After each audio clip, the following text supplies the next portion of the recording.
Hi everyone, welcome back to Chessboard Baseball. I am APO, and in this one we're going to break down the series that just ended between the Dodgers and the Marlins. And this is just another example, another frustrating series really, another example of pitching doing really well and the offense just pretty much disappearing. Like in this one, not much you can extract as far as positive on the offense, except for game one. I thought game one was okay. The Dodgers scored 5 runs, and we had that comeback win, being down 4-2 in the bottom of the ninth, and the walk-off hit by Kyle Tucker. And I guess that was the only game also where the pitching performance wasn't great. Yamamoto did give up about 4 runs in that game, so he didn't have his best stuff, but still, limited the Marlins offense to 4, and the Dodgers were able to, to get something together offensively to come back. Then you have the next game where Ohtani pitches pretty much an amazing game, allowing 2 in 6 innings, and the offense didn't do anything. Again, just scored 1 run in the entire game, not enough for the win, so end up losing 2-1.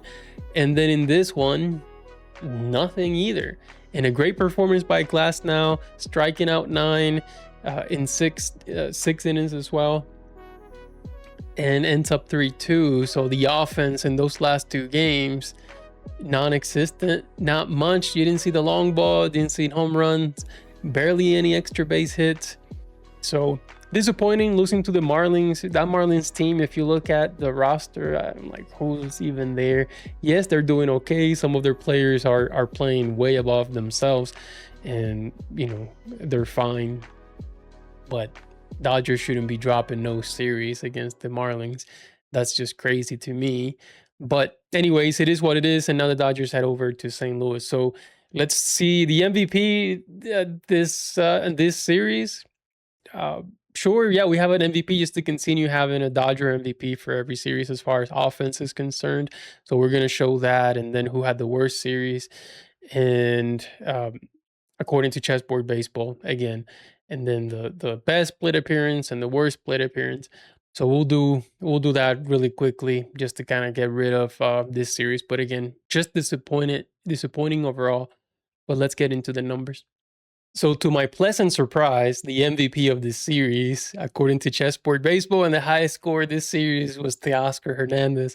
Now, I've been pretty harsh on Teoscar Hernández this entire season so far, and he has come up short, and he struggles when it comes to Chessboard Baseball as far as his score. But in this series, he didn't do anything crazy. I'll show you the numbers. I think he was 1 of 8 or something like that. I don't know.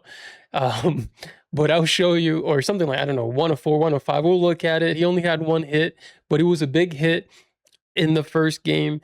And then just really putting together really good plate appearances, which he typically doesn't. But it seems like in this series, he was seeing the ball a little bit better, being a little bit more patient. So he was able to, process-wise, have a decent score. So 12 is pretty high for Hernández.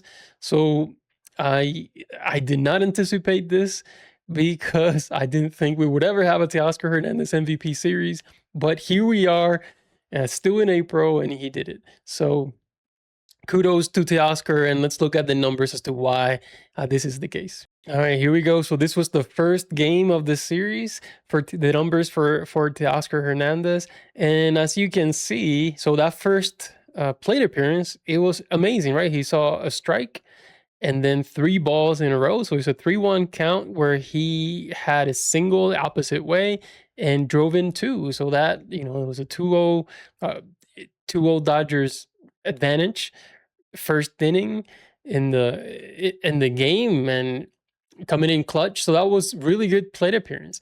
And then the next 2, he walked on, first one, or the first walk, 4 balls, so not even a strike.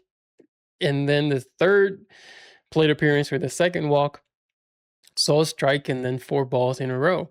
The last one, the fourth plate appearance, is a little bit more of a Teoscar Hernández type of plate appearance, where he chased twice outside the strike zone. So he swung on 2 pitches way outside the strike zone for 2 strikes, and then he saw a strike.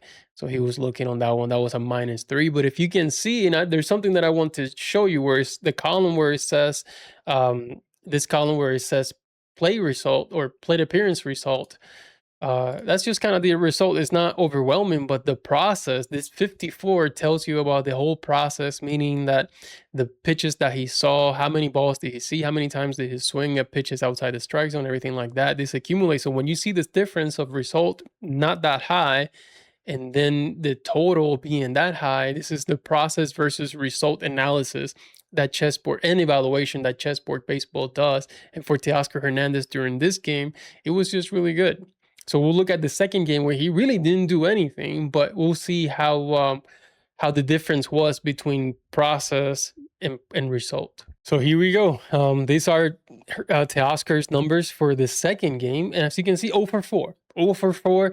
This is cancer to OPS. This is, terrible to batting average. This is terrible in any system that you want to pair it against. 0 for 4, nothing to it. This is, it's nothing. But Chessboard Baseball goes beyond that, goes beyond those empty, they're not empty. They tell you something, they're result based, but it's 0 for 4. It's like, all right, whatever.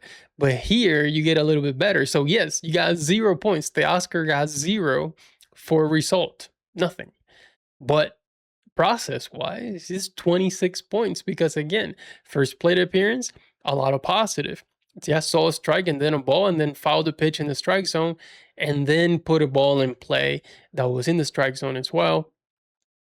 Then the second plate appearance, everything's good. Again, ball swinging or fouling 2 pitches that were in the strike zone and then putting the ball in play on a ball in the strike zone. A third plate appearance, maybe not as good, saw a ball and then took 2 strikes and then again put a ball in play in the strike zone, which resulted in a fly out, ground out, not much. But again, and then the fourth one, 6 pitches. He saw 6 pitches and good, right? I mean, for the most part, he was fine. So not terrible plate appearances, but process-wise and approach-wise, this is not typical of a Teoscar Hernández series. So yeah, he only had 1 hit and nothing else, but that tells you how bad the rest of the offense was. So let's look at that. Here we go. So these are the total numbers for the series, and you see Hernández with the 12. Now Alex Call continues to just be a process and Chessboard Baseball machine, just putting quality plate appearance after quality plate appearance. He sees pitches, barely swings at anything outside the strike zone, and it's able to get walks. And same thing it was in this game. And he also got lucky, right? That first plate appearance where he popped up to the infield and the shortstop dropped it, that counted as a single. But that would not have been positive. But Alex Call with a 13.4. But I did not give him MVP because he only had 1, 2, 3, 4. He only had 5 plate appearances, whereas Teoscar at least had 8, where he played 2 full games. Call only came in the first game as a pinch hitter and then just played that last game, and that's it. So I could have given it to Call, but not enough plate appearances. We went with Hernández with 12. And everyone else is just, okay. Ohtani had an okay series. Kyle Tucker had a pretty good series again as well with a 11.07. I'm going to do a full video on Tucker because I keep hearing, his OPS is terrible. His batting average is terrible.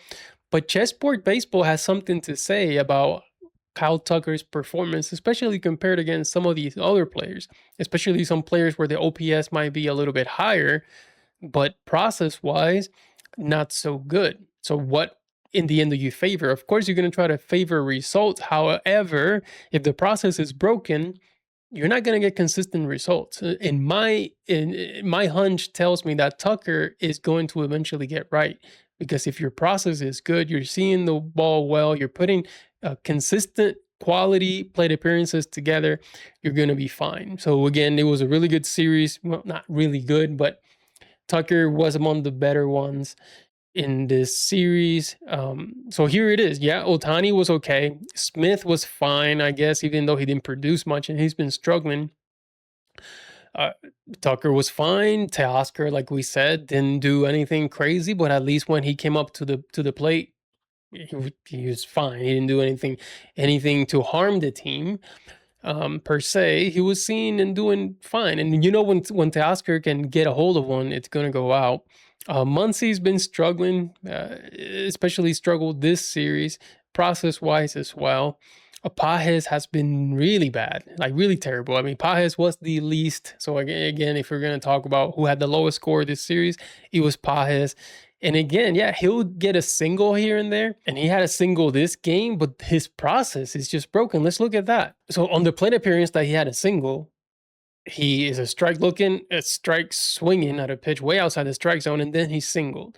So Paez is a perfect illustration of, let's look at the result. So result is like, okay, +2. His process is -9. Now you don't see this a lot with many of the players where you get result. Yeah, it's a little bit in the positive, although not great because of the strikeouts, but -9 in the total points as far as the entire process. That's because look at all this red. He can't seem to really swing at pitches in the zone. So I don't know. Pages is one of those examples of, yes, his OPS looks great, his batting average looks great, but it's just not. I don't believe it to be, not with Pages, is not sustainable because his process is so broken that he's just getting, to me, I don't know if lucky, he has an ability to swing at pitches outside the zone and sometimes finding certain holes. I just don't think for long term, for the entire season, that his numbers are going to be like this. So Pages struggled. Rojas is fine. Russian struggled quite a bit this series as well. Anything that you see in the red, these players didn't produce very well. And then we have to talk about Freeman, because Freeman has been bad. That first game he did well, but then after that he's been pretty terrible. And then this is also a continuation from the last series against the Cubs, where he was super bad. He's been terrible. And then this game in particular, he was terrible. He had grounded into a double play twice, to end the game even. And when you have bases loaded, 1 out in the bottom of the ninth, the person you want to the plate, I think, even, I mean, I don't know, they walked Otani, but even above Otani, because of his ability to see the ball very well and to put it in play and find holes, you kind of want Freddie Freeman at the plate. And he grounded into a double play. So, and he's been chasing a lot too. Like if you look at all his lately, like his recent plate appearances, you see a lot of chasing, a lot of putting the ball in play on pitches that are way outside the strike zone, something that you don't really see with Freddie Freeman.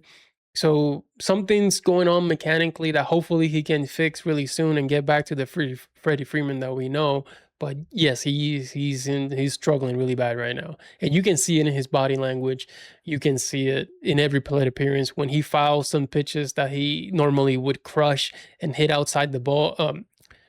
And hit for a home run or hit into the gap for a double or extra base hits, and he's not doing damage with those pitches. So we had one outstanding, and I'm not really going to show it. We had one outstanding, so 28 was the best plate appearance. Like I said, I'm not going to show it because it was a walk to load the bases to Freddie Freeman. It was a really good plate appearance, but nothing spectacular.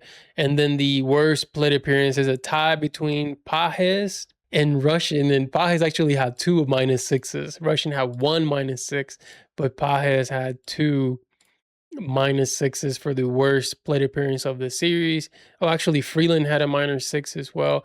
And actually, Pages had more. The more I look at it, Pages had 3 -6s in this series, compared to Freeland 1 and Russian 1 for the that's a lot of -6s for Pages. That just tells you how bad he's been performing and how consistent. Because you can have a one-off, right? Like Freeland, he had 1 -6 and that's it. But you keep having -6s like that, that's just crazy. So yeah, he's not doing very well as of late. But that's it for this chessboard baseball breakdown of the Dodgers versus Marlins series. Offense just struggling. Like I said, I want to do the next video I'm probably going to do tomorrow is a Kyle Tucker breakdown, just to kind of see how bad has he been really, especially compared to everyone else. And this is just strictly chessboard baseball, talking about process, because process lets you know a lot about where the future lies and where can you get real consistent production. Right now, yes, Pages came out the gates hot, but his process is just not sound. And we maybe thought that he had fixed some things, but now he's just back to his old ways. And I think Tucker will right now, if you tell me, yeah, what I see from Tucker is a lot more encouraging than what I see from Pages, even though Pages' numbers are way higher than Tucker's. And, I might do one on Freeland as well, because Freeland is another one of those cases, although to a lesser extent than Tucker. Tucker has power. Tucker, when he pulls the ball in play, he can crush it. Freeland hasn't shown that consistently. He can find some holes, but for the most part, he'll ground out and he won't really hit the ball with authority.